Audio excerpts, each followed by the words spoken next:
Come on.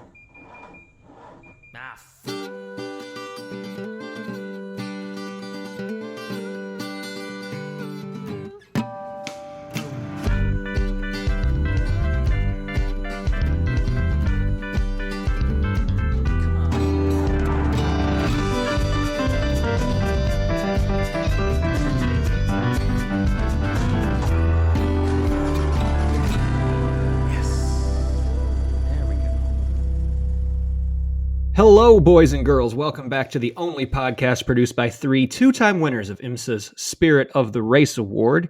You're tuned into the Check Engine Podcast. We're hosted on Anchor.fm and streamed worldwide on all your favorite podcasting platforms. Nick, Andrew, and Tristan are here as per usual. Hello, gentlemen. How's it going, man? How are you doing?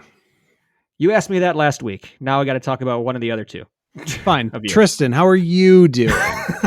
I'm doing good. I'm coming to you live on location in Savannah, Georgia. Yay! And they knew you were coming too. They put you in a Check Engine Podcast colored room. It is orange. They did. It's accurate surroundings. Yeah, it's actually a pretty close match for like our original color too. Like no lie. Yep. Which is interesting. Making you feel right at home, I'm sure. Yeah, that combined with the fact that I spent like a month and a half here last year. Oh yeah, that's right. Right. Came down for one holiday, got stuck for two holidays, and barely made it back for Christmas. That's wow. You know, I was dealing with some stuff at work. Yeah, I was dealing with some stuff at work that happened like this time last year, or like October last year. That feels so friggin' long ago, like way longer than a year at this point. It feels, I mean, I don't know. Feels like it happened around the time we graduated college to me. Just about that far away. Forever ago. Anyone else? I feel like it gets that way when you get, I hate to use those cliches about as you get older and your parents were right, but like as you get older, if it's not like last week, it was forever ago. No, I don't think so, because it's within 7 days and then forever ago. I don't know, because there are certain things from last year that I remember super clearly, but just work stuff and like society things, you know what I mean? Mm-hmm. Like the concept of lockdown and everyone doing everything work from home for a year to 18 months from people. That feels like it was forever ago, and it really was not. Still doing it. So think about currently. It was like 2020 was when kind of it all started for most people. We're already going to be coming up on, by like next February, a couple months from now, 2 years of this. 2 years. Remember when they said it would be 4 weeks? I do remember that. So it was, it's one of those weird time dilation effects where you feel like it's been a moment, and then you realize it's been forever, and then it feels like it's been 20 years. Yeah. So true, very true. But see? we are not a time dilation podcast. I was a little worried you were going to say we're not a dilation podcast. I qualified it, don't you worry. My goodness. Sounded like a Half-Life scientist. A resonance cascade. You know what else? No. What's go ahead, Andrew. No, I was just going to take us what else we are off topic. What else are we not? Let's just keep rolling. You know what I was thinking the other day? I was thinking this. All right, so pizza calzone, pizza bagel, pizza popper. Like the four main. Why am I talking about the four main groups of pizza? Yes. Okay. What is the best French bread? Oh my God! French bread pizza 5, and then flatbread. All the pizzas built on a bread, right? Okay. Which could kind of be grouped with bagel, but bagel's a little different. And then pizza sandwich as 6. The almost never seen since we were in grade school pizza sandwich at 6. 6 main groups of pizza. I actually think that calzone might be the best way to eat pizza ingredients. It's certainly a very efficient way to eat them. It's less messy.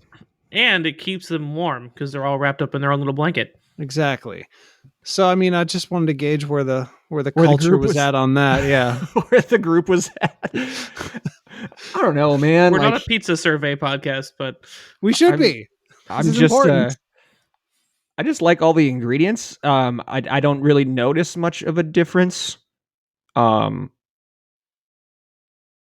would probably go traditional and just say a traditional slice of pizza is probably my favorite way to eat it. Fair enough. However, though, calzone is better for in the car because it's self-contained. But also, you got the sauce dipping thing, and Tristan can do his Gimbo rant here if he wants. Yeah, sauce Gimbo. No rant, just do it. It's not a rant anymore. Just do the thing. Hashtag fun Tristan's sauce Gimbo. Wait, have you ever talked about that on here? I don't know if I have. I probably in one of our various probably car food things, but you could definitely mount a multi-axis gimbal on your steering wheel so that as you turned it and as the car accelerated and decelerated, it would keep your sauce level, if not in the same exact location, providing for optimal dipping location for your various car foods like chicken tenders, pizza, calzones in this case. Dipping pizza. Yeah, we don't dip pizza. Hey, I've seen people dip pizza in a lot of shit. That's true. Ranch that is mostly. Really true. Yeah, ranch mostly. So my one question for you on this, Tristan, is the actual apparatus or the arm that would hold the gimbal. Like, it can't be too far towards the driver because then there's risk every time you turn the wheel, a forearm or something could bump it. It'd just be like a little clamp, kind of like one of those vent register.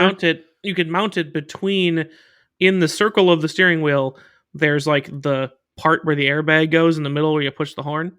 You could hang it like a uvula from the the face that Andrew made, from the top of the steering wheel, and as it rotated, it would self-regulate itself. So even 180 degrees from there, when it's facing upwards, it's still holding the cup upright as a gimbal would do. Yeah, that makes sense. You should start like an Etsy or something and do that. I gotta get a 3D printer. I think that would do it. Now there's a Black Friday gift. Anybody what's the discount on 3D printers on Black Friday? Hit us up if anybody wants a sauce gimbal. I, on this podcast, do solemnly swear that if somebody wants a sauce gimbal and sends me a 3D printer, I will teach myself how to use CAD and design one for you and send it to you. Wow. That's a big promise. But it's a big ask. You gotta send me the 3D printer. That's true. You can reach out on our socials or our email, and I'll get you our shipping address. And you want to just get that out of the way right now, like how they can get a hold of us, so we don't forget about it later. Yeah. So if you want Tristan to 3D print you a sauce gimbal, you can find us on Facebook by looking up Check Engine Podcast. You can tweet us. Andrew, where can they tweet us? Check Engine Pod. Tristan, if they want to show you a picture of one on Instagram, where can they get a hold of us? If you want to prove it that I have not had a novel idea and in fact need to just shut up, send me an Instagram post to our DMs at Check Engine Pod on Instagram. There you go. So, and in addition to all that, like, follow, share, DM, reach out how and when you can. And if you prefer email, inbox at checkenginepodcast.com. Yeah, I don't think also where you can forward the receipt for the 3D printer so I can register it for the warranty and everything when you send it to me. And or any other complaints to management. So anywho, we're not a 3D printing podcast. Wow, we're not three things today. Yeah, we're not a pizza survey podcast. We are a car podcast, and we should probably, well, I guess the sauce gimbal is car adjacent at minimum. That's true. Yeah. What other car stuff do you guys want to chit chat about? Car stuff. I mean, I guess 'tis the season for lists. There's been a lot of lists going on. Most of them I disagree with, so we'll talk about that a little later. But in terms of like quick hit stories, I don't know. I don't have anything that's fast right now. Other than I saw the Ford Maverick, and it looks really, really, really dumb on the road. And yeah, you mentioned that last week. I saw it again. It still looks really? It still looks dumb? Yeah. And I saw a like fully kitted out, well done. You hate to use the term like Fast and Furious, but street style Lancer Evo done big wing, underglow, like the nice gloss black wheels. It was a dark blue car. Like it just looked really good. And I was wondering, I just wonder how that looks to Zoomers and kids. You know what I mean? Because that on certain cars, mostly Japanese cars, that will always be cool to me if it's done really, really well. You know what I mean? Yeah, and is that just a legacy of my childhood or something that actually is cool, appreciated across various generations? Because I know we tend to rag on older cars a lot, but there are still some that unequivocally look cool still. Absolutely. We may have issues with the fact that, like, oh well, they're not really that well bolted together, they're not fast compared to today's cars or whatever, but they look good, and the style is good. Does that still apply? What would be the, like, is there going to be something in the future from our generation, like the shop in somewhere in Nebraska? I forget where it is. I want to say it's outside Omaha somewhere. All they do is do Smokey and the Bandit Trans Am. What's the word for it? Resto mods? Kits. Resto mods? Yeah. On any of that series Firebird, you take it there to get the full treatment, the graphics package, the interior, the exterior, the wheels, and that's the CV only radio thing. Yeah. And that's the only thing they do. They don't do anything else. What would that be for us? Because no one's opening a shop doing that for Mitsubishi Eclipses. No one's making Fast and Furious or Toyota Supras. No one's making the Fast and Furious Supra. But I could maybe see a way that there are shops that would do that to general tuner cars. You know what I mean? But would that really be that popular? I don't know. It would almost kind of fly in the face of the whole point. You normally being like, hey, I did this myself, which is kind of tuner culture, was like, hey, I ordered parts and did it, even if it was like at a friend's house who had a lift or whatever. It wasn't, at least when it started, it wasn't these big shops kind of cashing in on it. It was just individuals doing it. And that changed and depends on where you are. There's a lot of the famous garages in Japan that work on these cars, and that's just all they do and still do is work on these cars from the 90s and early 2000s, and they've turned it into a business. But it could work here too. It could work here, Andrew, more to like the idea of like a single car. Like that one shop, all they do is Smokey and the Bandit. I don't think there's a car from our generation that would be famous enough for someone to devote an entire business to it. I don't think like so the either. only thing I could see is like a Fast and the Furious franchise shop. So like if you had a Supra and wanted it done like it was in the movie, you can take it there. Or if you wanted any of the other cars and wanted a replica of how it was in the movie. The GTI, whatever it was. Like there's not like a single car where you can just buy it, or like that would even to be able to sustain a business from like our quote unquote generation of movies. Like I'm trying to think, like there's none that really put the emphasis too much on the car. I know. And now I'm trying to think of every car movie that has like a recognizable, iconic model. Gone in 60 Seconds. That's an old car, right? The Eleanor. Yep. I mean, there were attempted reboots of like Knight Rider and stuff, but I don't even remember that. Didn't they use a Ford Mustang for the 2000s reboot of Knight Rider or something? That was stupid. That didn't last. Which well, Baby Driver was a Subaru, but they didn't even have that much done to it, so it's not like you could do a whole ton to outside of paint it, right? Like is that movie that popular? I don't even think that's what I'm saying. Like I don't even think it's that one, it's not that popular, and two, are any of the popular movies even focus on a car these days? I'm just looking at out of pure curiosity, the most popular vehicles for millennials from God, what year is this? Let me just open this real quick. Is this even? Oh, hey, 2021. Ooh, wow! Is this a little list we can talk about today? Holy shit, we're listing, boys. You fucking ready? What? This is a crazy. Okay, 10 most popular vehicles for millennials. Number 1, Honda Accord. At 3.87%. Honda Civic. Number 2. He went full German on that one. Percent. 3.85%. Shocking. Here, Nissan Altima, number 3, 3.32%. So what is that percent? Percent of what? Percent of millennials who own it? Measured. Yes. This is Insurance Insights. Got it. Okay. So this is this is from the end of 2019, this survey. So yeah, based on their insurance numbers of people in the age range of born between 1982 and 2000.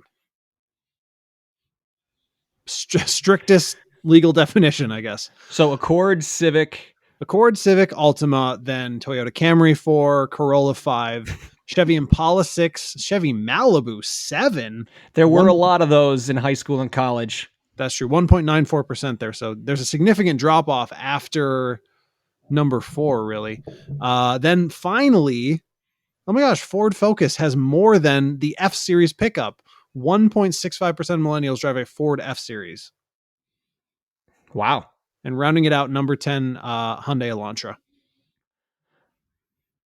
Not a lot really surprises me on there. So, they have their specific methodology. Oh, wow. 672,000 automobile insurance shopper applications that included a member of the millennial generation. That's actually a decent sample. That's a huge sample size. 672,000? That's like way more than most of these surveys. Your data pool is there. You don't need to rely on people turning in a survey. Those applications already exist, which is nice. You can just pull all the data. Here you go. I assume they just collected, like anonymized insurance data, but even then, that's way more data than I thought. Holy crap.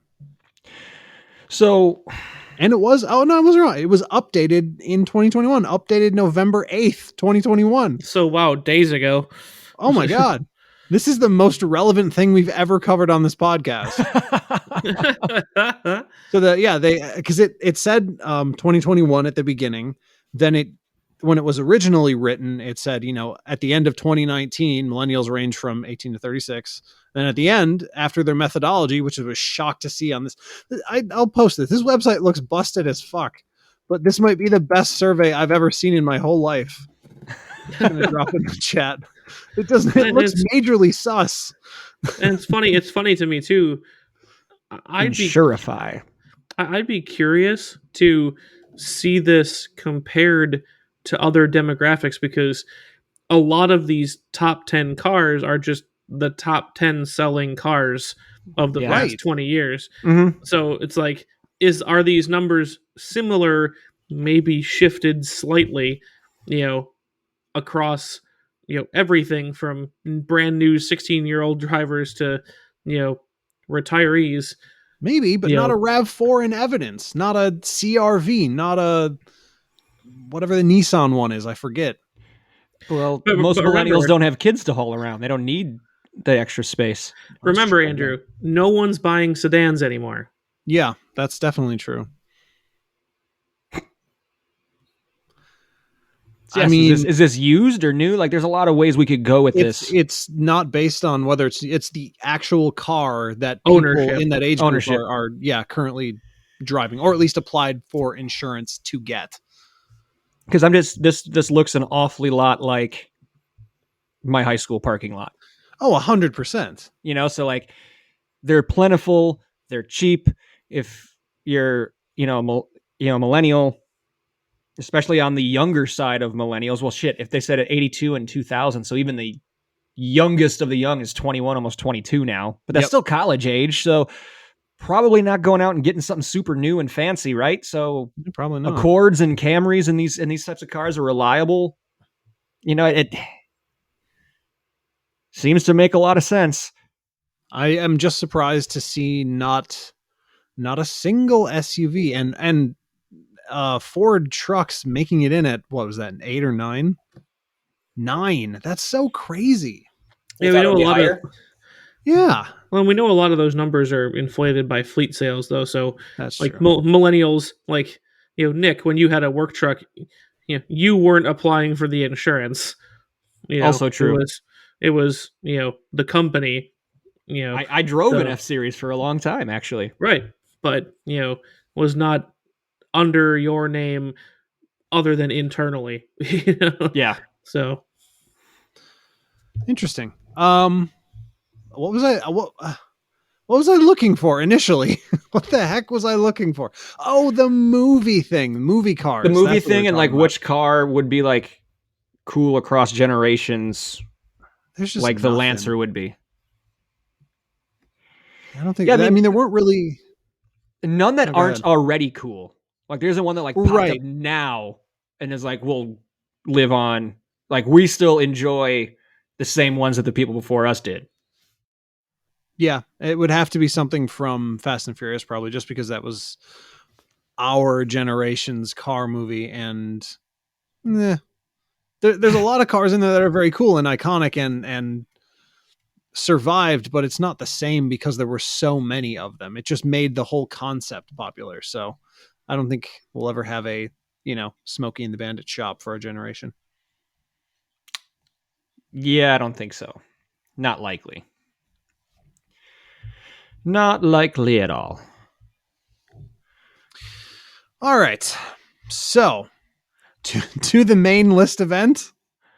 Do we want to do the main list event, or do we want to give away a couple of hats quick? Oh, we got stuff to give away. Here we go. I also have another auxiliary add-on list that I think would be amusing. Oh, very nice. So, should we do that before hats? Yeah, let's do that before hats. Let's do that. Yeah. So up to you guys, if however you guys want to do it. I will Tristan. I will drop it in the chat. With something that was found by one of our listeners, the man himself, my dad. And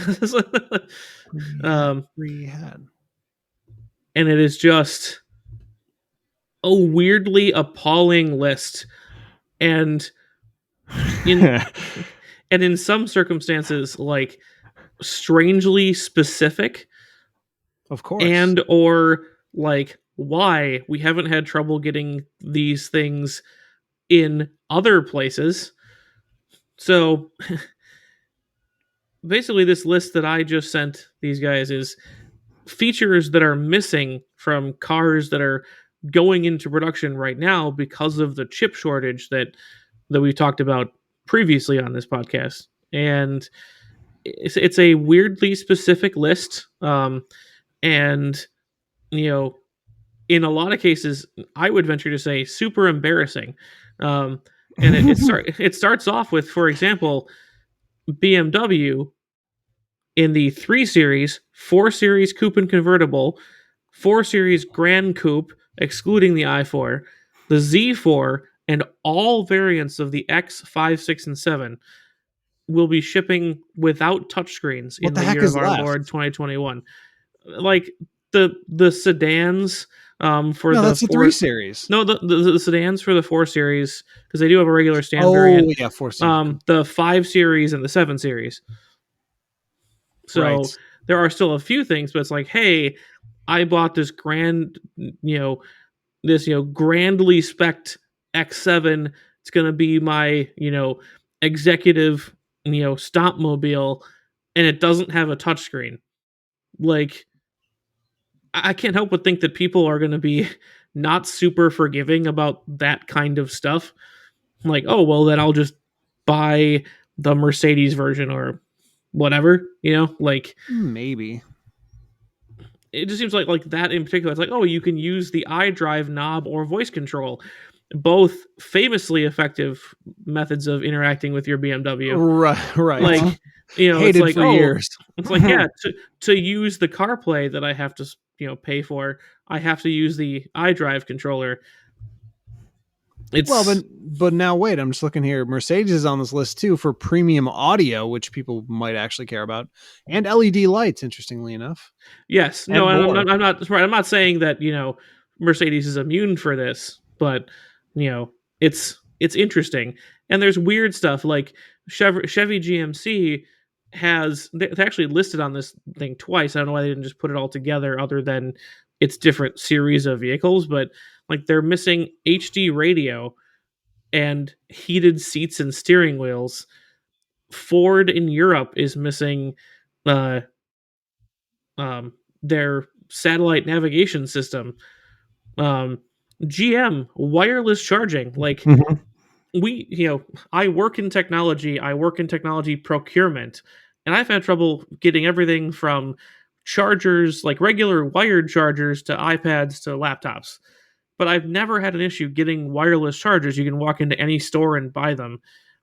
I don't know where in the supply chain they're having an issue putting a wireless charger in your car, like other than form factor, but these things are still being made, so all the coils involved and everything else still exists. It's got to be some lower level power distribution chip somewhere. No, but what's your? I think what you're missing is that everything in a car has to be fully weatherized. Well, not fully, but it has to be temperature. It has to have an extended temperature range, like way above what a normal. I mean, most induction coils that you get in those $5 charging pads are completely shit, right? They're just on paper, literally, in a little thing in there. But I'm saying that even the nice ones, like the ones that you're paying $50-$60 for, like that have good coils in them, they've never been on my list of, hey, these are in trouble. Well, no, but they're simple. These still aren't that though, because they're in a car, so the electronics are completely different. Like they have to have that extended temperature range for survivability. I would venture to say that you're pulling from the same basic componentry. You're just choosing the high quality stuff, because like if you look at the storage temperature on these devices, which is what you're working with, not running temperature, because then the car is on. If you're looking at the storage temperature for these devices, even a fully fledged iPad can be stored down to 0 degrees. Like when it's off and in storage, it's not hard to ruggedize electronics. But remember when I looked into the BMW CarPlay thing? First of all, 0 degrees is not the bottom temperature for car electronics. I forget what it is, but it's colder than that. But a significantly more complex device with a liquid crystal display that can freeze and crack is 0 degrees. It's not the componentry inside; it's the battery and the screen that are actually the limiting factor on the iPad. For example, you also got to remember, similar to what we're learning here is that similar to the BMW CarPlay and everyone else's CarPlay electronics stuff, they're buying from essentially automotive vendors, right? Or they design these parts with people who make automotive quality electronics. So they're not necessarily off the shelf unless they use from any one of those vendors, literally people who just make car quality electronics and chips. They're custom designed where they buy from those people. You know what I mean? There's a very small amount of OEMs who make stuff that qualifies for use in cars. And I get it, but when you look at like car wireless charging pads, it's not a tremendous market.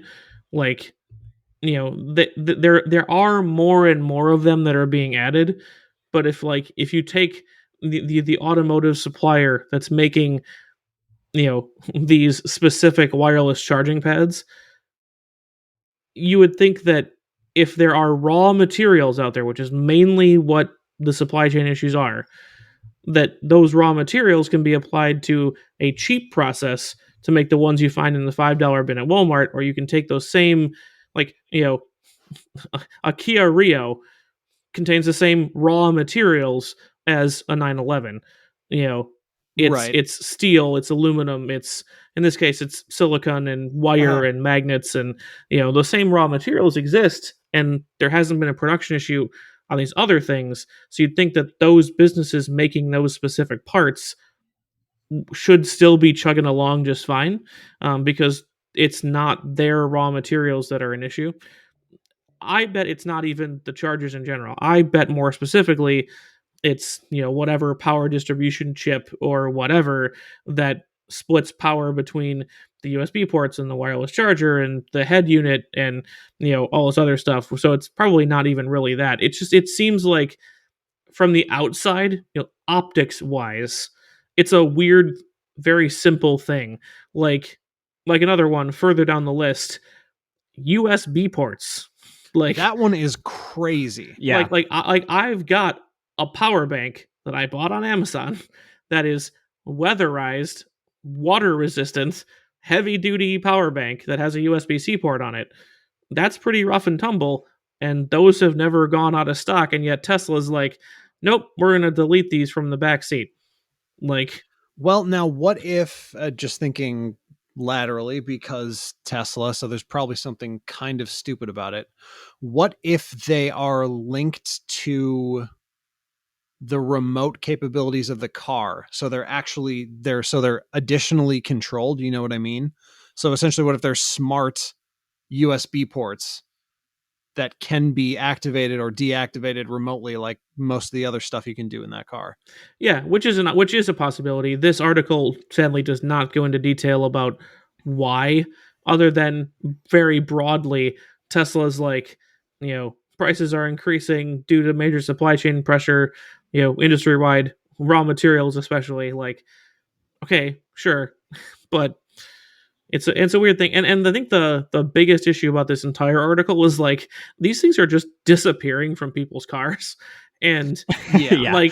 and they're not being told, and in some cases not even being compensated. Like, hey, does my Model Y cost $100 less because it doesn't have USB ports in the back? No. Now No. BMW, No. BMW that we kind of started poking fun at earlier in the segment here, at least they're like, hey, if you can't get your touchscreen, here's some money back. A pittance. Because we're $500 for what is probably a $1,400 system. I'd be curious what it is on the option sheet. Me too. And because you'll get the rest of the features of that, except for one case where you don't get the backup assist stuff, but you're still going to get the same size, the same things displayed on it. They're only taking away your touch functionality. Is that worth $500? Considering that it will still do all the same stuff through a different interface.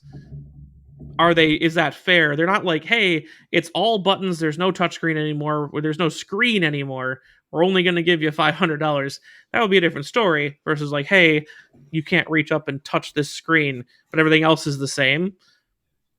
Right. Yeah, I know that I can kind of see. So, yeah, I'm looking at the comments down below, and GM has in this article, it's noted that their engine auto start or stop and start and the cylinder deactivation is going away. Mm-hmm. Everybody in the comments is like actually rejoicing over that. Nobody wanted that anyway. But heated seats though, wow. That gets people mad, especially gets up people where we're so mad. Yeah. I just can't, tangent. I don't understand the value of stop start. Like over the more than a year and a half, or about year and a half that I've had my car, it saved me 4.5 gallons of fuel. Ooh. Which is not going to cover the cost of the starter that it's going to need to replace after 8,000 starts, because it stops and starts. It stops and starts just sitting there. Like, right. It's gonna cost me an early starter failure. It just is, because you're putting more cycles on it. That gas that I've saved is not going to make up for that. So they're looking at the gas though, Tristan, and that's it. So you save 4.5 gallons in a year. How many cars have that? And how many years have they had that? It's fuel efficiency. Right, that's the number they're going for. That's the story. Which is fine. I would argue that if you made it 260 horsepower instead of 268 horsepower, I would have saved more than 4 gallons of gas over that same time. Probably. And not burned out a starter motor, which requires all sorts of metals, magnets, things that you have to mine, and has its own environmental impact. Instead of manufacturing more starters and saving 4.5 gallons of gas, make the car 8 less horsepower and save me the same amount of gas over. It's 4.5 gallons over a year and a half, Nick. That's the thing. It's like, sure, a lot of cars have it, but as a percentage of the fuel I've burned in that car, it's almost not measurable how much I've saved versus the cost and environmental impact of manufacturing, twice as many starter motors as they would have to. Hey, I'm not disagreeing with you. I'm just saying that's where the PR story is chance I get. No, it's EPA numbers. We know that. It's not even PR. It's, hey, what is our fleet efficiency? How can we improve it in the test? Let's put stop start on it. So, yeah. But no one's missing that. was my point. No. Like everyone's like, oh, Austin, we don't get that anymore? Sweet. And I'm entirely on board with that statement. That was just something they were willing to put up with to get their heated seats. I guess. Well, I'd rather have the heated seats. I finally have them in my car, and they're great. I've been using them every day now. They're nice, right? Yeah. I'm finally glad to have them back. Yeah, right. All right. Hats, giveaways, swag, merch, all good stuff. Yeah, let's do that before we dive into our, I guess, two main lists that were brought up. So, since we last recorded, I put up a couple of poll questions that were stolen because I thought that'd be fun. And I wanted to see what kind of reaction we get. And from our last time that we had a merchandise sale, or the only time we had a merchandise sale, I had a couple extra hats laying here. So I'm like, let's give away some stuff. I'm feeling nice for the holidays. So first one that got put up was stolen from Drive Tribe. And the question was, have you ever given your car a name? And I said, best name, as judged by us, gets a hat. Well, we've got a winner by default. Uh-oh. Michael was the only one who commented. So, Michael, congratulations. You get a hat. He's the only one man enough to admit that he named his car. That's right. And for that, you get a hat. But we can still talk about the name. So he had back in high school, he had a 94 Blazer. Mm-hmm. And I feel like there needs to be way more explaining on this. So he had a 94 Blazer back in high school. We also had a foreign exchange student from Brazil staying with us who had an attitude in a good way, quote. Her name was Rita.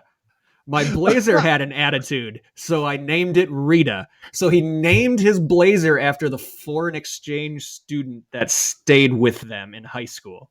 Well, all right. I feel like there might have been a bit of unrequited love there. Yep. I feel like there's more story there behind. Yeah, there's more to this, but that's for another time. Yeah, exactly. I would like to hear that story, though. So, Michael, we will send you a hat. Congratulations. Thank you for reaching out and commenting. But we need to know more about this Rita person. Definitely. We need to get to the bottom of that a little bit more. And the car, too, not for nothing. Not for nothing. This is a car podcast. That's right. So, first hat goes to Michael, who named his 94 Blazer Rita.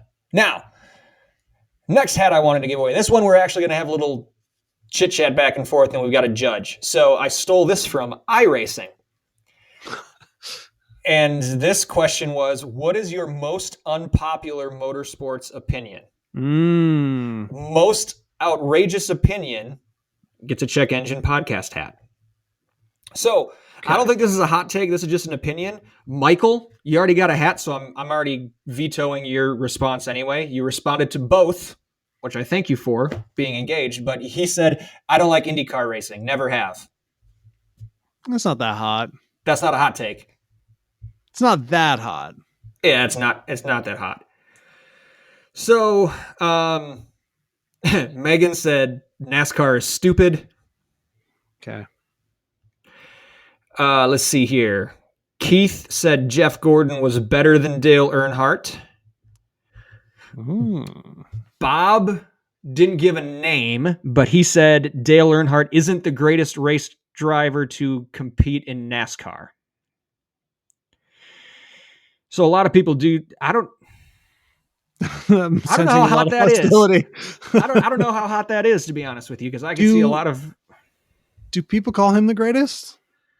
That's what I'm trying to figure out. I would say he is the greatest in terms of like commercializing the sport. Like he was the first one to trademark his signature and sell merchandise and all that kind of stuff. So he was like the first, I guess you could say, like mainstream hero. Like you had Richard Petty and David Pearson's back in the 60s and 70s, and it was still a very regional sport. And like they were like appreciated way, way, way, way after they retired. Whereas like Dale Earnhardt was like an icon in the moment. And then when Jeff Gordon came along and there was that rivalry, then everything just went to the stratosphere for NASCAR. But so Dale Earnhardt isn't the greatest race driver to have competed in NASCAR. And then Keith is a little more specific, saying Jeff Gordon was better than Dale Earnhardt. I don't know how unpopular that is. I think a lot of people feel that way. I don't know, man. Jeff Gordon never had a signature car. The Rainbow Warrior? Are you kidding? No. I mean, like one that was sold. There was the Intimidator package. You mean like in a dealership? Yep. Yeah. Like an actual on the Monte Carlo. Right? Monte Carlo. Yes, thank you. Yep. The Intimidator package Monte Carlo. And people who own those seem to be quite proud of them. I mean, in terms of visible fandom. But is that talent? I'm just saying was better. An appreciation of talent. Yeah, I'm just saying perception wise. So yeah. Okay, so before we get too deep into that, there's one last comment that was on this one. Here we go. Wow, a lot of NASCAR. Okay, I'll pile on. NASCAR, spelled out, National Association of, all caps, Stock Car Auto Racing, stopped being interesting when they stopped racing cars that manufacturers had to actually build. Well, which is good because there's a little bit more to it than, not just like, oh, it's not a stock car. Look at it, like, but yes, when there's like much more standardization around, like, hey, this is our next gen car. It's not being strictly made by that manufacturer. There are, tweaks that they make, choices that they make. They build engines and stuff like that, but the basic rolling chassis is standardized. There's something to that comment that isn't just, like I said, I was ready for, that's not a stock car. They can't call it stock car racing. It was better when it was, the guy driving his bootlegger Ford, like, I was ready for something like that. But there is something to discuss about, yes, we've got some platform standardization in, other races. IndyCar being one of them is the big one that jumps to mind for me. IndyCar is almost totally spec. Yeah, but you've got a lot of other big series where often they'll have help from another specialist manufacturer. So Orica, Dallara, like they'll have help, but the manufacturers put these things together to their own design, their own hopes and dreams, their own technologies, which is less common in NASCAR. It's not less common. It's more limited in NASCAR, I should say. That's true. That is true. So, of those, what do we think is the hottest, quote unquote, hottest take? I mean, I personally am actually quite attracted to the Jeff Gordon is better than Dale Earnhardt one, simply because looking with the eye test, Dale has far more branding support than Jeff Gordon. Mm-hmm. Raise hell and praise Dale. What? That is what was that? That is a meme. Raise hell and praise Dale. That is not a meme. It is. From whence? Where they all come from. TikTok? No, just the internet in general. Where? I've never seen that in my life. Do you know this, Nick? I've never heard that one. It's also a popular bumper sticker that I have seen more than once. I feel like I've never seen that. I feel like you're not explaining this well enough, and I feel like you're doing it on purpose.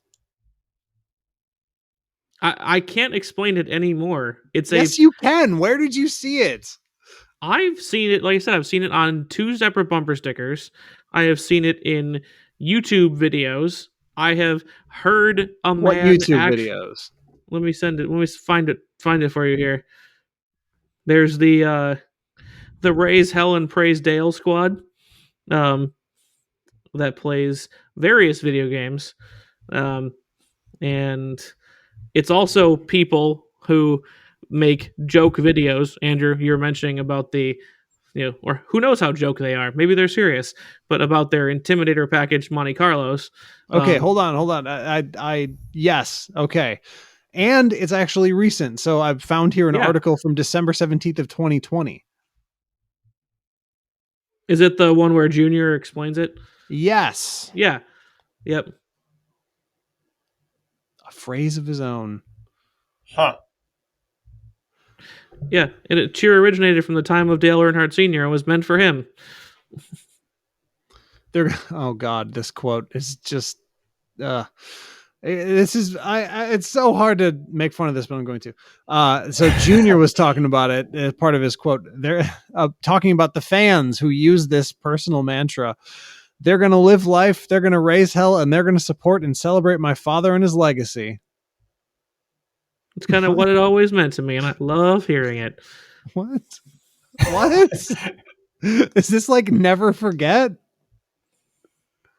Yeah, but like, but not about a war, about a person. Never forget Dale Earnhardt Sr. Racing really war, buddy. What? They say it about football.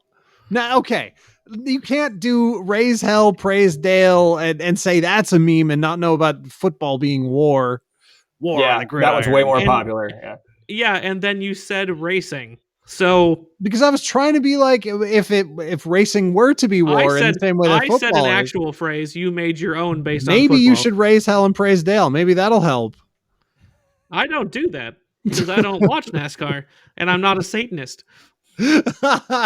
Or whatever, whoever uses that, I don't know. No, it's not raise Dale and praise hell. Oh, sorry, backwards.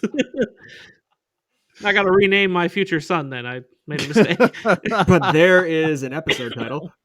Yeah, there you go. Raise Dale and praise hell. I honestly think the Dale one is good simply because clearly there's energy behind Dale that was unknown to me as a man of culture.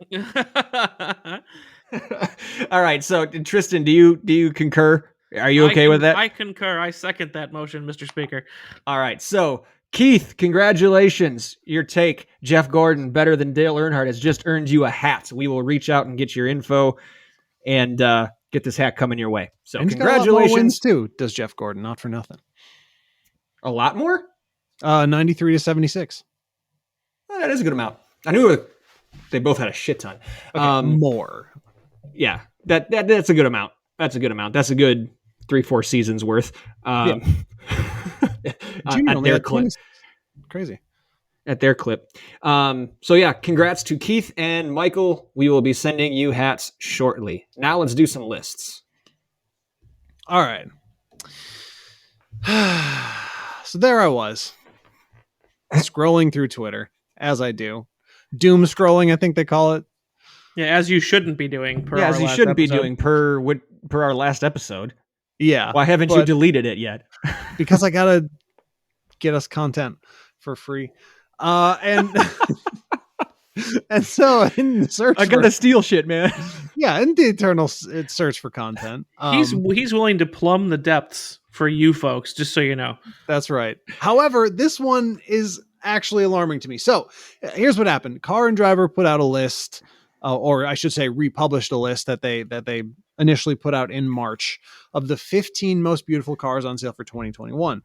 The primary issue with this list is that it is wrong, objectively wrong.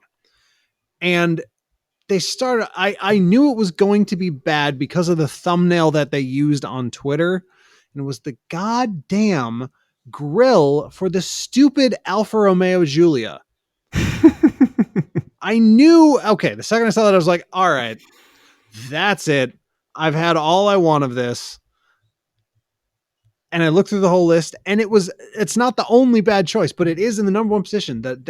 Again, this is not a ranked list. It's just the 15 most beautiful cars. But in the one spot in this list, the first thing you see is the frickin' Alfa Romeo. I think this was just ABC order, man. So it's not like the one spot. Well, no, I know. That's what I'm saying. But they still led off with it. They could have led off with the most powerful. They could have led off with the most expensive. You know what I mean? Oh, okay. I guess. Options. And they chose alphabetical to spite So they chose alphabetical and put the alpha at the beginning, and there you go.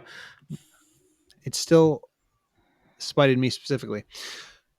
The problem with this list is this. The Giulia is a fucking ugly car. This thing is absolutely hideous, and it has been since it came out. I don't know why we're still talking about this car as if it is not ugly and unreliable and just generally uncool. Am I wrong? My issue with... I think you're half wrong. The rear half of the car is very nice. It's the front end that just ruins it. It's so short. The back of that car from the B pillar to the end of the trunk is like 18 inches when you see it in real life. It's so small. Yeah, and I don't even think it's... The problem is I find the back of the car to look like not much, with then like the Civic Type R rear arrow on the bottom. Like, there's not a whole lot going on. It's like a little lip spoiler trunk and the Type R arrow, which doesn't match the rest of the car. Also true. And then everything from the little side vent window forward is an interior picture. Is a Volkswagen Jetta. And then everything from the A pillar forward on the front half of the car is unattractive. So you've got doesn't match, neutral, and I don't like it. In order from back to front. So and then you see the inside. Look at this is tragic. Dodge Dart spare part bin knobs. Yes, absolutely. It's a parts bin special, and you can tell, like, it's just, I don't understand. At least, Nick, they didn't have the screen sticking out of the dashboard. Right. That's one thing that has going for it. There's my one. They didn't have those in the Dodge Dart parts bin. Yeah, right. Well, that's fine. Much to this car's benefit. When can we be done with this car? When will it get shuffled off into whatever dust bin they send alphas when they've lived out their 15-year model lifespan? As long as Richard, James, and Jeremy keep talking about it and how much they love Alfa Romeo, not just this car, but Alfa in general is never going to go away. I know. But it will never go away. I'm not so concerned about it going away permanently. I just want this car to go away and get mothballed. I wish they would just do what Disney does with their movies, where they put them in the friggin' vault for 20 years and just don't talk about them in the intervening years. Like, that would be... Imagine 20 years later... Yeah, they're going to re-release it. This car. But here's the thing, though. That's kind of what they did. If you look at this car, everything good on this car, i.e. the triangle face nose thing, just came from the Brera, and everything else sucks. I know they've done that on other cars, but I also don't care. I will not go that the whole thing sucks, but it is overall very average, with a lot of parts I really don't like. So on average, it's bad. You know what's better than this? A lot of things are better than this. But you know what? A lot of things are. What they should have put here in I guess if we're doing a 4-door sedan spot, ? The Kia Stinger looks way better than this. And the Kia Stinger doesn't even look that good. I think it looks better than this. I think the K5 looks way better than the Stinger. That's also true. That would be a better choice. Yes. The Camry TRD, I think, would be an inspired choice. Oh, incredible choice. Or if you want to look at a sedan that works better, just go to the slot below it that they have on the list. That would be a better leadoff. Number 2, 50 most beautiful cars. This one is objectively correct. The RS6 Avant / RS7. Yes. Incredible. Suddenly that car, it was great when the 5s came out, right? That looked amazing. And they tailed off for a while. And then suddenly I came back and I saw a picture of the RS6 and RS7. I was like, oh my God, that looks incredible. And the thing is, and this is what I've always appreciated about Audi design, and I think where a lot of other people go wrong, is that if anything, you could fault them for being too conservative. Like, the one time they went wildly off the rails and put that shield grille on the B6, where it was the grill wasn't even color matched to anything else. It was this giant thing stuck on the front of the car. All the Audi people were like, whoa, hey, what is that? We don't do that. And, and that has evolved into this. So I'm glad that it had to start somewhere. But this is, clearly a refinement and evolution of the shield grille on these new versions of these cars, but it's understated, and this will not look like a 2021 car in 2040. It'll look like an Audi, and like with a few exceptions, that's not the case. But that's been, I almost like Audis because they are kind of unexciting, but they look good. It's like they didn't have to go too far and splash a bunch of unreasonable, what I kind of think of as like car design hot sauce. Like, it's not delicate, it's not refined, it's not particularly subtle, but hey, it doesn't have a lot of flavor. It's like, well, yeah, you poured a bunch of hot sauce on it. It's going to have a lot of flavor. Now, whether that flavor is good or not, or whether that's going to age well, is a different question. So, are you listening, Lamborghini? Yeah, that's their thing, though. Or Honda with their Type R. Looks like a Gundam helmet. That's more what I'm talking about. That will clearly be this generation Type R, and you will know exactly how old it is in 10 years. Yep. Infinitely. Amen.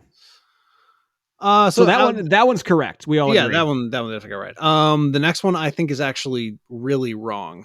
The Aston Martin DBS Superleggera. I think this car looks dumb. I think everything Aston's making right now looks really bad. I disagree. The one thing I don't like about this one, we were talking about big gaping grills. This grill doesn't do it for me, but 99.9% of the rest of the car looks absolutely stunning. See, to me, it looks fine, but I don't think it's one of the most beautiful cars of this year. Right, that's what we got to remember. Most beautiful. Like, I don't think it's ugly. That's not to say that I don't think it's necessarily ugly, but we did our episode on kit cars, and this doesn't look more complicated than some of those better kit cars. Like, it's true. The fit and finish are good, but these are big general body panels with the exception of those creases down the hood. And there's nothing aside from the Aston Martin badge and the louvers on the hood that make this scream Aston Martin to me. By the way, the back is just a Porsche. That is straight up a Porsche back. I don't know why they bothered to take that.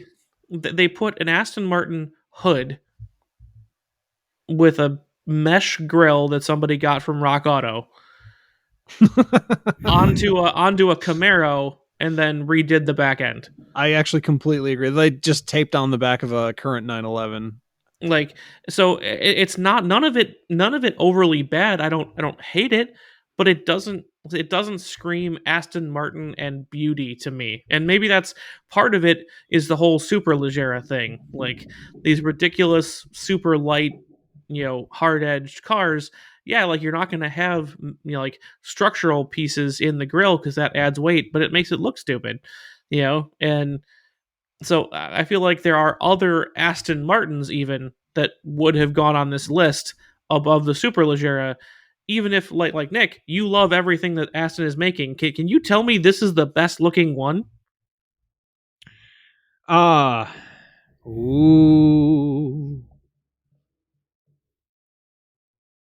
The Vantage. I mean, it's close. The DB11 is really, really good too. The base DB11 is really, really good. I think that, I really think the DB11 looks like a Matchbox car. Like, oh, they tried to make it look like the actual car, but it just doesn't. Except it is the actual car. So now what do you do? And there's a certain amount of that is, okay, what is, like, what is your preference in a car? Right, of course. But to me, like, the Vantage shouts like Aston Martin that we grew up with. It shouts Aston Martin to me. And I think that although there are some choices I would take issue with, I think that it is like, look at the crease on the Vantage coming out of the side vent that then blends down the side of the car. That is beautiful. They're, like, the little narrow headlights, the multiple. There's 1, 2, 3. There's 6 creases on the hood for aero. Like it's a much more nuanced and beautiful car than the DBS. And Even it's though the I'm not spoiler saying is that mad corny on the Vantage. It looks horrible. Yeah, I don't like the spoiler on it. Yeah, it's If you get corny. one without the spoiler, it's fine. But yeah, Tristan's exactly right. Yeah, because I'm just going by their website, and the DBS, the Vantage on their website doesn't have one. It just has that like arched trunk with the Aston badge in the middle. Yeah, and that looks good. Oh yeah. But anyways, I gotta say this is better, and I think there is. I think you pointed out exactly, Tristan. There's a whiff of the less than legitimate about this DBS, and I think it's because Aston's chasing the dragon of the V12 DBS ever since they put that out. Because when you see that, anytime you see that car, that's an event. Like the way it looks, the angles it has, it's oddly chunky in a way you wouldn't think it is, but it was in a Bond movie and it like fit in 100%. It was almost like a revelation. And I think that they're just trying to force it again. And it's not going to happen like that. Yeah. Yeah, I could be just falling into the fact that I like Aston Martin's design in general. I'll give you that. Well, Mercedes now. Whatever. ouch, hey, come on, be nice. That Mercedes underpinnings. Yeah, yeah. I don't know. I still think it looks really good. We can agree to disagree. Yeah, which is totally fine. Like I said, it's a taste thing, and I lie somewhere in the middle as far as that goes. I don't hate it. What a shock! I don't hate it. I don't hate it, but I think there are. I hate it. I don't hate it, but I think there are better options even within Aston's stable. Yes, is it a better option than the Flying Spur, though? The next car, the Bentley Flying Spur, definitely. I think this car is absolutely repulsive. It's hideous. I've never been a fan of these headlights that Bentley has been doing the past, what is that now, decade? They've managed to look, the big round, small round headlights have managed to look passable on very specific version of the Continental and nothing else. Yes. Yeah, I would agree. And it's boring. Yep. Like, to me, maybe it's, my exposure to, it's going to sound super racist, my exposure to a bunch of Italians in my life, but like it's jingoist, you're white. But like beauty is tied to an emotion. Oh wow! Oh god! And get deep. I'm so charmed right now. This Bentley Flying Spur is like, here is a chunk of metal. Like it doesn't stir anything other than the person inside has too much money feelings in me. That's fair. I'm not mad at it. So if you take the circular headlights away and just look at the picture that's on that list and just put like any other headlight that's not the double circle, that's a Lincoln. Oh, that's a decent point. And as has been, that's exactly what it looks like. Has been the case for a long time. It's also, reach out and touch it close to looking like a Rolls Royce also. Yeah, kind of, sort of, yeah. I see that. This has a little more sport to it, but I definitely think he's right there. Also, they have a paint called Beluga White. Let's not. Why? Belugas are fine. They're doing great. I would rather see, honestly, over this, I'd rather see the Urus. I think that thing looks amazing. It certainly makes me feel stuff. Yes. Compared to this, which is just hate? There. It draws more of a reaction than a Bentley would. For sure. I really like the Urus, guys. I can tell. I'm looking at pictures of it right now. Okay, let's keep going down the list then. Move on. Let's move on then. I didn't want to look at the Flying Spur. Can you really blame me? Have you seen the purple they got? Then let's move on. Do you want to look at the Bugatti Chiron? Ugh, I really don't, because that's all right. I think, you know me, I'm a man of the culture in that I really hate the culture and think that everything it thinks is wrong. And one of the number one biggest issues I have with car culture in general is the unbelievable fetishization of everything Bugatti does, because they haven't really done anything that looks that great.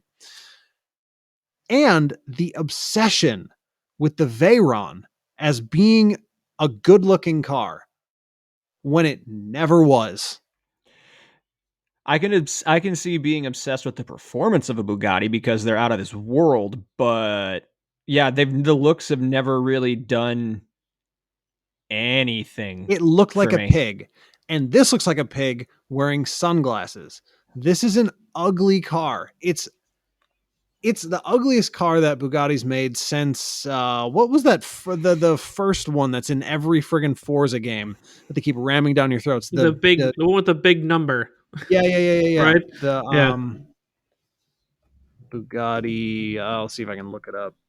The one thing I will say is I do like the idea.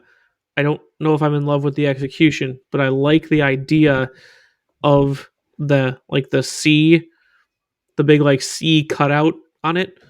Sure. It almost looks like it's made to be like a docking station for the car. Like you expect a significantly shorter car to detach and come out of it. Like so this side blade did it better.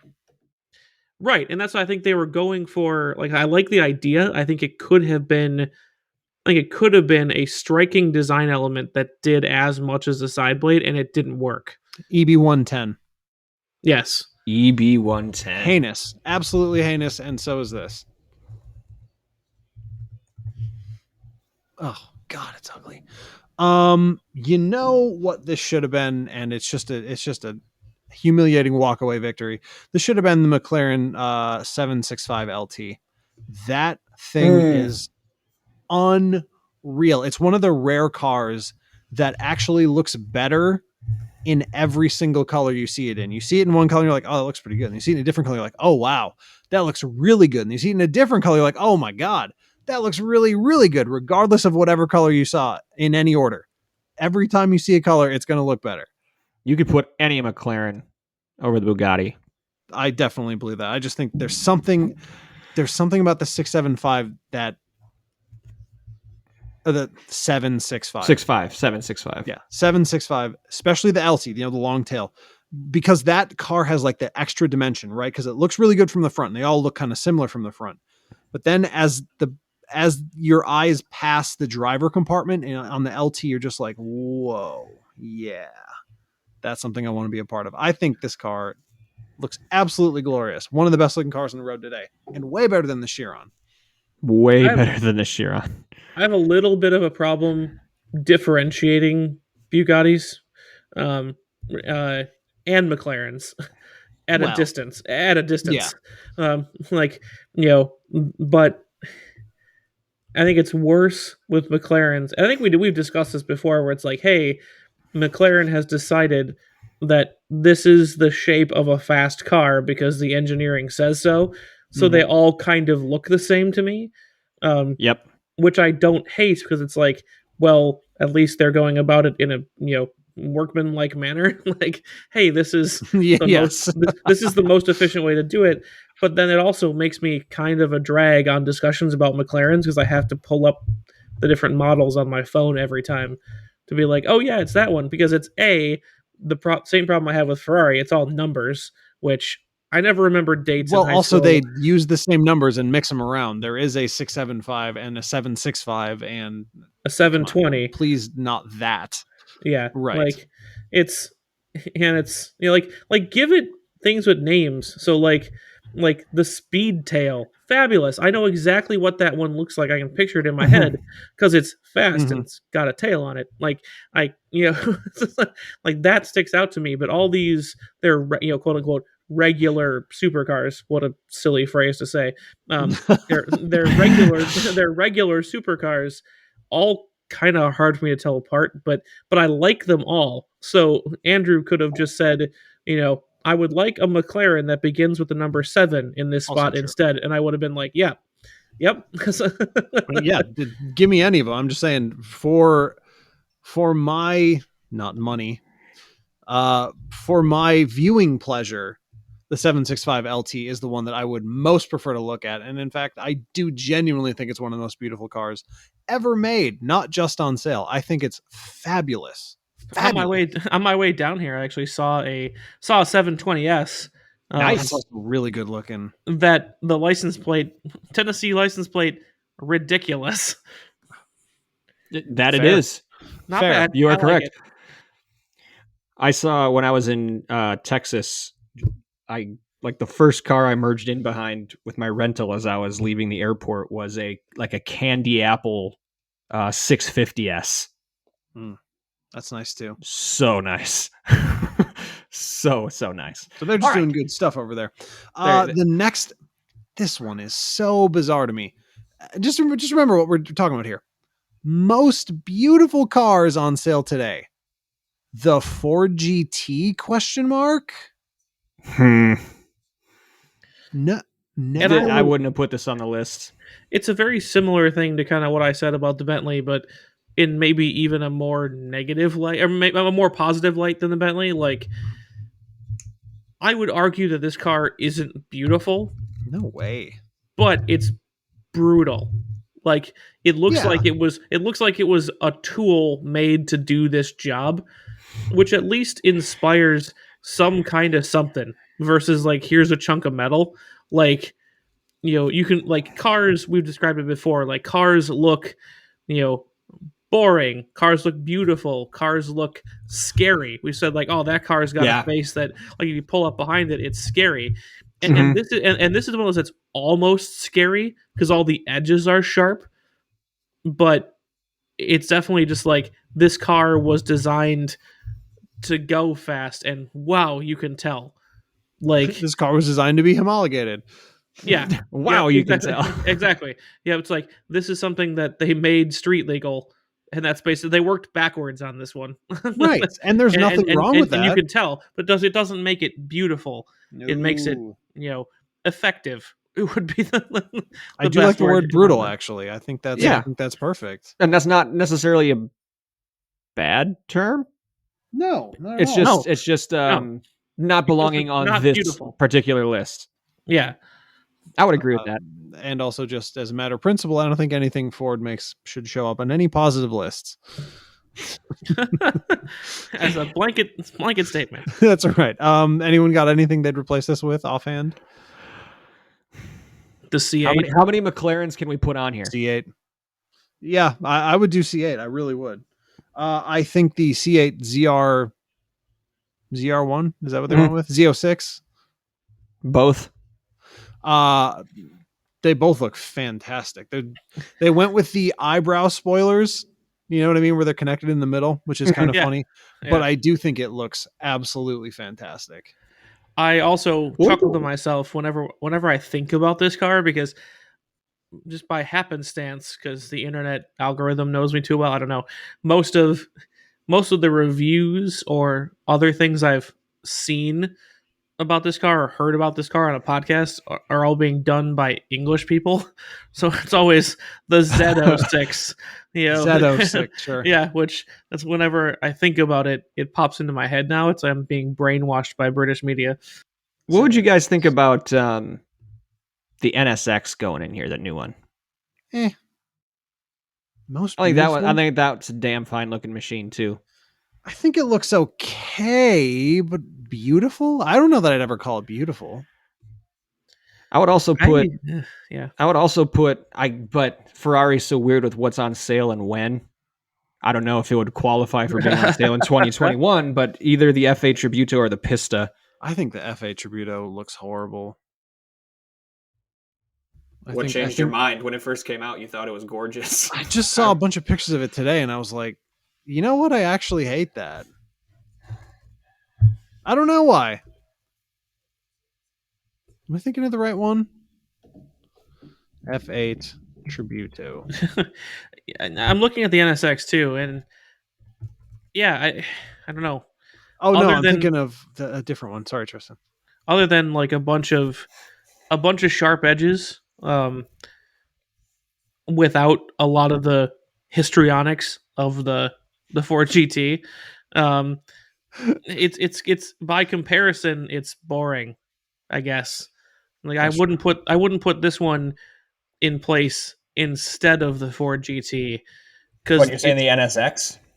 the NSX is no better than the Ford GT for a different reason. Yeah, if it makes sense. Also, yes, like the F8 Tributo, hate the F90 Stradale. That's the one I was going to say. You were like all over the Tributo when it came out. What do happened? love the Tributo because it's the best of. Well, I mean to rehash it. The F8 Tributo definitely should be on this list. That thing is so sexy. It has no one will say this. It has elements, has a little bit of viperishness to it, and I think that's so sexy. I searched for it, and there's a prominently featured orange one, which is odd for a Ferrari. That is Just true. Entirely random comment. It's like a lot of the press pictures that have managed to get out are not of a red, silver, or yellow one. A lot of them are orange, which is interesting to me. Ta-da. It's made for us. So next on this list is from Koenigsegg. I have no opinion about this car Me at neither. all. I don't think Gemera? it's beautiful. Let's probably Gemera. Yeah. Gemera? Yeah, Gemera. Probably not Gemera, is it? Probably not. At first glance, I thought it was a Taycan. It's got a little Taycanishness. Yeah, it's Taycan-ish. Spoiler alert. Yeah, right. I don't know. This is not a beautiful car. This is an interesting looking car. This is a unique looking car. It's not beautiful. Yeah. Nothing Koenigsegg has made is ever beautiful. There's things I like about it. Like surprisingly, if you look at it, it has a back seat. Mm-hmm. Yes, it's a 4-seater. For real. Yeah, I mean, my opinion exactly. Like, it's unique. It's interesting. I wouldn't venture to call it beautiful. It's nice. Of course. Well, of course it's nice. It's a Koenigsegg. Yeah, 1600 horsepower or something hilarious. Yeah, but that has nothing to do with how it looks. I mean, we're talking about looks here. I know. We know it's going to perform fantastic. We're not saying Koenigsegg builds a shitty car. It looks fine. Yeah, it looks aight, fam. I don't have any replacement for that. Yeah, so we don't have to do replacements. Next on the list, a car that I have personally been lobbying for many years, and people only started to catch up to the things I knew when they chopped the head off it. Lexus LC, 100%, looks so good. It's just stupid expensive for what it is. Like, it does not make sense still how expensive it is, but this car is great, and this will be a classic. Yeah, this is a good one. So I will only say you're wrong because I want to replace it with the RC. I don't like the convertible version as much as I like the hardtop version. I'm not saying that the LC is bad, but I think there's a better choice that is. The RC is the sports coupe, right? Yeah. Yep. Mm-hmm. That I think literally, it's if you put a hard roof on it, it is the same car, and I like that one better, especially because a lot of the publicity photos have it in an awesome gunmetal color. There we go. Yep. Gunmetal. Yeah. So I know. Wait, so that you'd be the RCF then, right? Is that what that one's called? Yeah, I think so. That's the one that I the like. RCF. I like it better than 65,000 for that. The LC convertible, 101,000 every single time I see the number.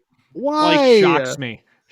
And that's for something that is functionally, like we just said, the same vehicle as an RCF. Why does it cost almost twice as much again? Well, there's an LC coupe as well, so it's not. Yeah, correct. There is that, but in terms of the LC 500, right? What Tristan's saying, I think, is that the best performance you can possibly get out of their Halo car is one less horsepower than the RCF with a lot more car to hustle around. Yeah, that's fair. But I will say, I mean, every time I get the opportunity to, I do sit in the LC. It just fits like a condom. It's so good. Do you have to roll it on? Basically. He has to roll himself in. Yeah. And then regrettably pry myself out of it. Yeah, and that's the crazy thing is that obviously, Andrew, you and I are two very different body types, and as is Nick. And it's also very comfortable for me too. It's so comfortable. And like it's something that I feel like we heard a lot about. Like early Lexuses always hit above their weight as far as like ergonomics and comfort.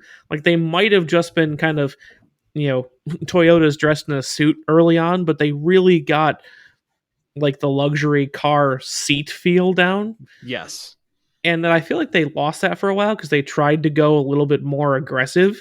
I always thought the seats were too hard, too much bolstering, all this other stuff. And then they designed a performance seat in the LC and the RCF that actually fits a whole bunch of different people, and I think it's a bit of a triumph, really. Yeah, it does feel great. All right, next, Maserati MC20. Absolutely not. That's a clown car. Get it off this list. Agreed. Next. This one just makes me mad. 15 most beautiful cars on sale. Mazda 3?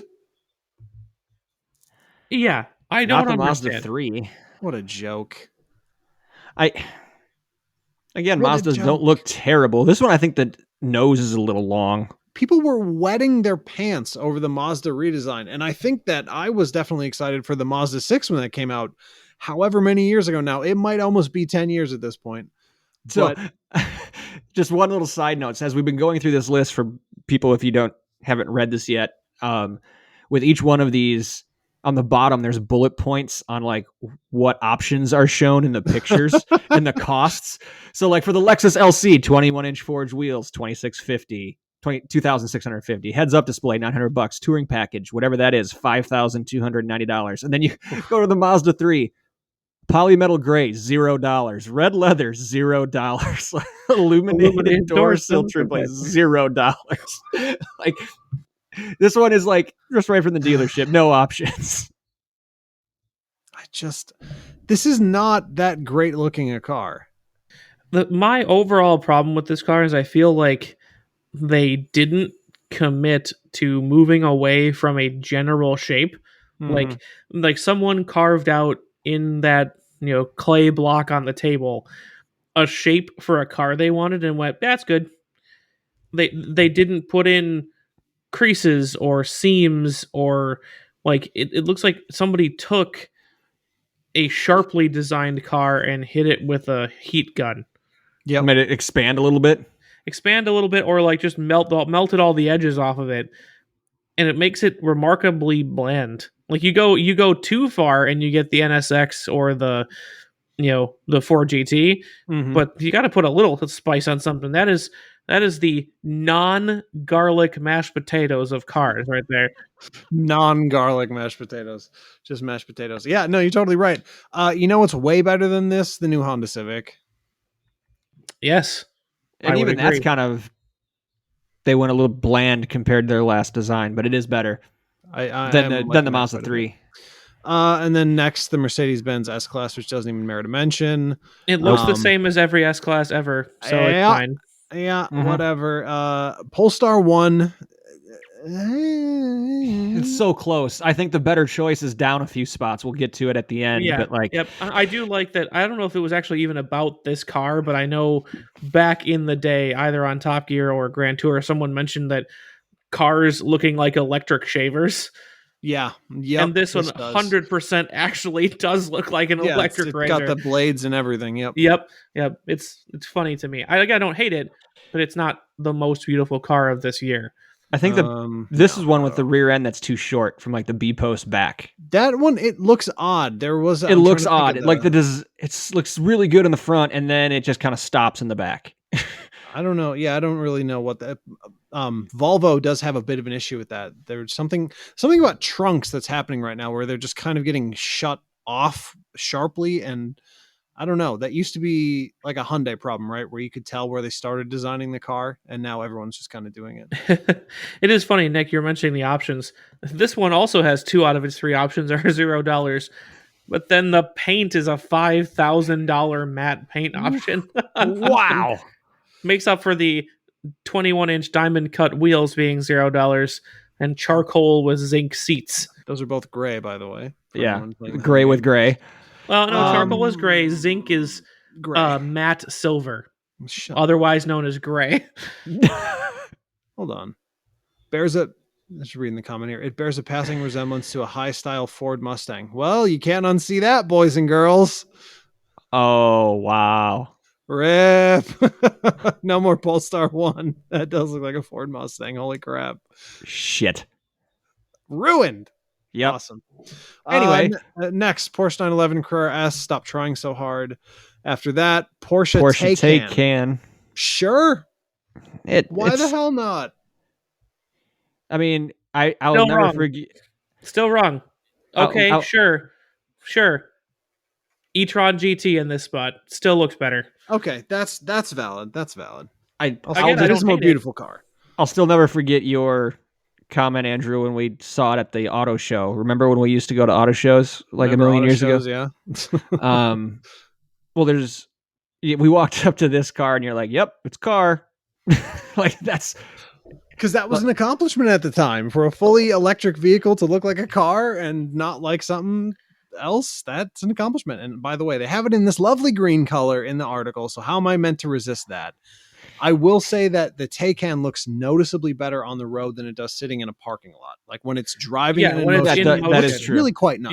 Yeah, I do have a coworker that actually has one, and I get to see it relatively frequently sitting still.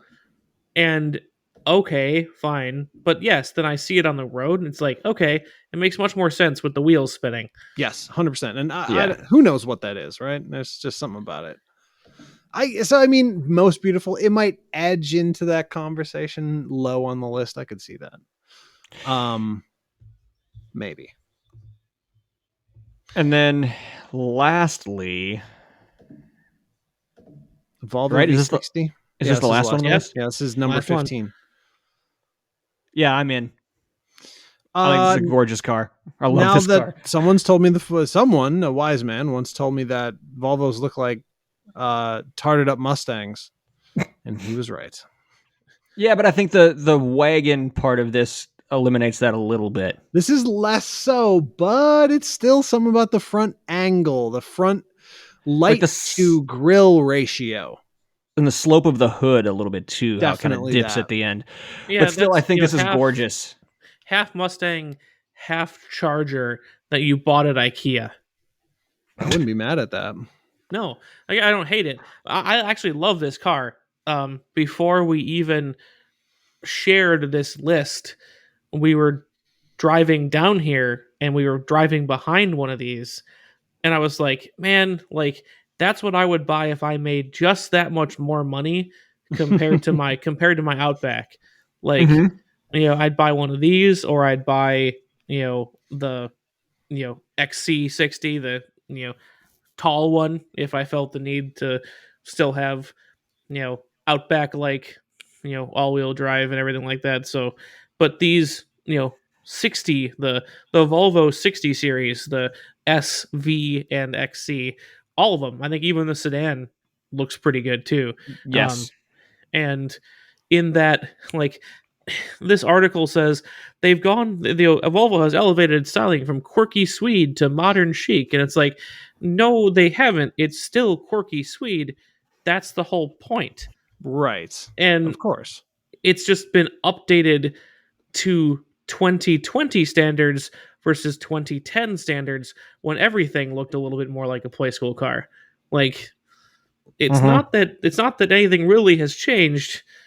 They've just moved along with everything else, and I really like them too, Nick. So I'm on board with this being on the list somewhere. I am all in on the Volvo styling in the last 3 years. It's just been incredible.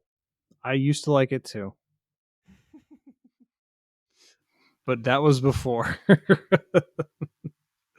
One stupid comment. It was before the great Mustanging of 2021.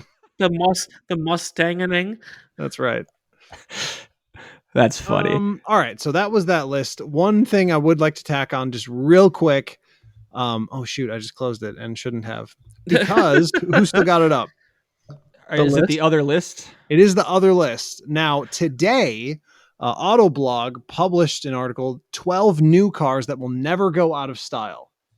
A little suspicious, kind of close. I would just want to run this down if someone has the other one open. Yeah. Yep. And let's just see what kind of crossover we have. So from the 12 new cars that never go out of style, Lexus LC, check. Chevy Corvette was not on that list, but should have been. But we put it on that list. Correct. Here's your Alpha. The Alpha Giulia. They hate you. So if it's Andrew, if it's already out of style, technically that means it will never go out, right? It can't go. It can't go out if it's already out. It's already there. Yeah. Yep. Also, I will say this freaking teal color in this picture. Oof, that is a great car color. On a very ugly car. I saw a similar. It's going to sound stupid when I say it, but imagine this green color, but if it were purple, like the same like depth of color, the same a jewel tone purple. It's like same kind of brightness, that kind of stuff. I was like, dang, I would own a purple car if it were that color. That'd be nice too. Here's one that's kind of funny because the car is mostly theoretical still to the people who bought it. Bronco 2 and 4-door. Nope. I don't know. It looks fine. I'm sure it'll appreciate in value, you guys. It looks totally fine. Oh, and it'll appreciate in value. That doesn't mean it looks good. I don't think it will. I think it's just when you haven't changed the overall biggest styling notes from the old one, it's not going to go out of style, really. I guess. I don't know. Well, I don't know that. Scroll down the list one, Tristan. Yeah, I don't know. There's your case in point. Yeah, so I'm going to say no on the Bronco. Exactly. And also didn't cross over. A Wrangler, gross, disgusting.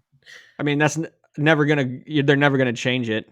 But and people are still gonna buy it and love it. I know. So knowing that there is a big percentage of the world that likes them, even if you think it's gross, it can be in style. Like, I never wore Jinko jeans. I thought they were weird, but they were 100% in style when we were a kid. Mm-hmm. And the Jeep look since the CJs has remained more or less unchanged. So I see the argument that it wouldn't go out of style. We don't have to like it. We can still think it's gross, but it's probably not going to go out. I think they're right on that, making the not going out of style call at the very least. Same with the one below that. Yeah, 911's on the list. No, they don't do design, so no opinion there. Audi RS6 Avant will never go out of style? ? I guess. I think that one fits on here. I hope not, but that's only my hopes. I like it a lot. V60 was that on the other list? That was. It was at the very last. Specifically the V60. MX-5, well, it's never been in style. Hot take. Yeah, I don't know about this one. It's definitely not beautiful, so I'm glad it wasn't on there. But I think that to call the MX-5 stylish belies the fact that you're supposed to look like a clown when you're driving it, because everybody does. Well, and I think there's again a difference in like cars are popular versus are in style. Correct. Like, people buy these, but I would argue fewer day-to-day drivers purchase these than when they were the Miata back in the 100%. day. Like, yes, you'd see parking lots full of these things, when they were Miata.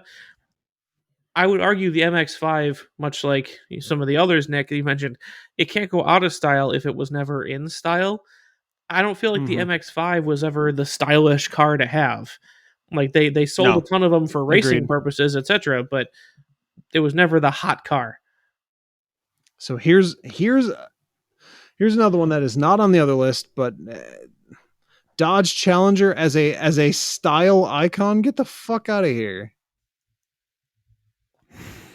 The car's been pig ugly since it was introduced, and that's been the point, right? It's not. That's the whole thing. It's like they made it look like the old one, so they took something that was already out of style and made a new one. Yeah. I do not think that's a stylish car. I will say, having now seen not Challenger, a Charger wide body with my own two eyes, that looks fine, but it doesn't look great. Like, what are we doing here? Yeah, I wouldn't put this one. This was a tough one because I feel to me it almost screams like a Jeep, like Tristan said, it's the old style cues. So people are always gonna like it. They're gonna. But the thing is, they didn't like like that body style existed. It fell out of favor, and then Dodge brought it back and tried to sell it again. And yeah, they sold a lot of them, especially because it's a cheap way to get a big angry sounding V8 rear wheel drive car. But they're not. I don't see them sticking around because remember the title of the article: "Never go out of style." It's done it once already. Yeah, probably. That's true. Next Jaguar F-Type, I just couldn't care. No, Again, what are you talking about? Are these in style? No. Well, they already I think the last generation F-Type and the new generation F-Type both look really, really good, but when they already completely changed the design of it, especially on the front end, then is that not going out of style? Like when you changed the style? It's certainly not it's not a good omen for your style. Yeah, it can't be a positive outlook if you're changing it yourself. Yeah. Shake the 8-ball. Signs point to no. Right, exactly. And then the Toyota 4Runner, also not on the most beautiful car list for very obvious good reason. Obvious reasons. However, this does belong on here even more than the Wrangler and even more than the Bronco, because in a very literal sense, this is no different from a 1998 4Runner. I mean, yeah, I would agree with that. Basically, if you remove the grille, they haven't changed anything but that. I think it's literally the same frame, you guys. I think it's the same car with the same dimensions. Yeah. Right. And like I said, the styling is very similar down to literally cut off the front end and people would have a lot of problems figuring out which one's which. Right. 100%. And it's all facelift. All this has been is a generation after generation series of facelifts. It looks like a mid-generation remodel versus a new design from 30 years ago. And they also had the same rust problems. So, okay.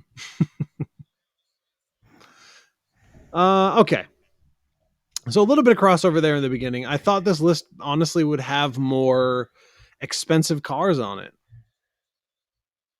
Yeah, that's a good point.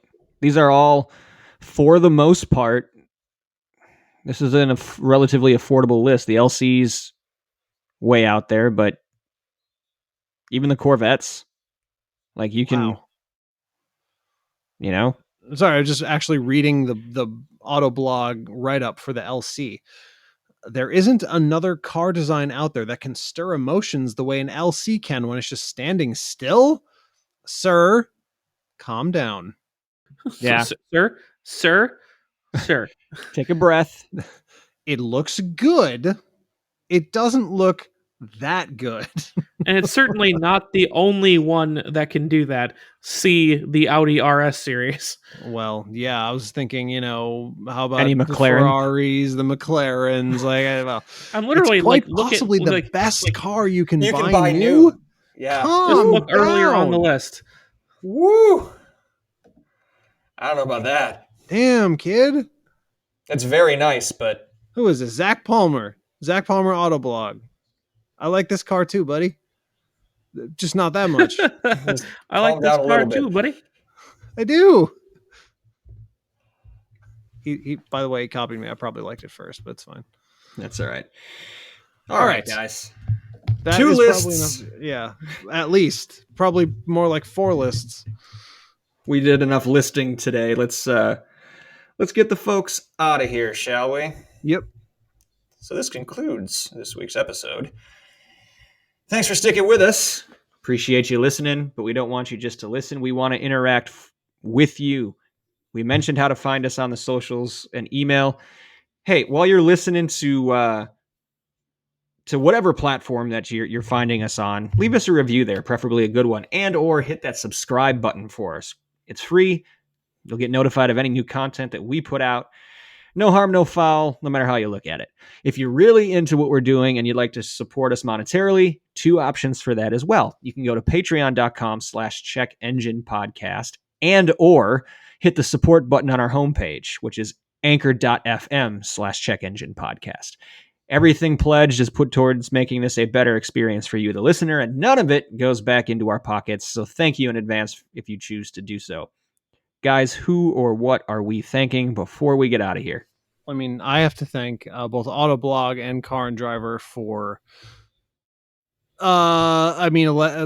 making content that I could steal. That's great. I would say go read Car and Driver and Autoblog, but why would they need my promotion? And you definitely are already for listening to this podcast. So that's all fine. That's valid. That's a good one. Tristan? I actually had one lined up this week. Hey.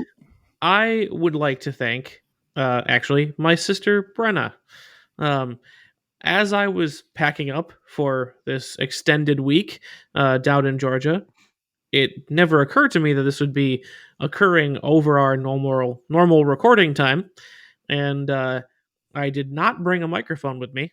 So I was going to be relegated to using the conference calling or the video meeting headset microphone and see how that worked until she came in clutch at the last minute with a rather nice USB microphone. One of the hazards of being in the music profession. So thank you to my sister, and a little, unlike Car and Driver and Autoblog, who don't need your plug, being in the music industry, she does.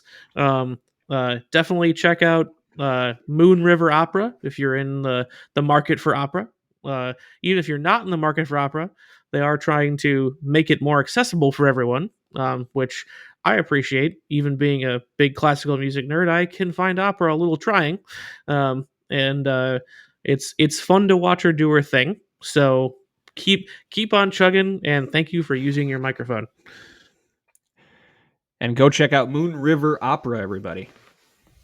So thanks, Brenna. I would like, I didn't know this was possible until Andrew did it the last time we recorded, so I would like to do an unthank you.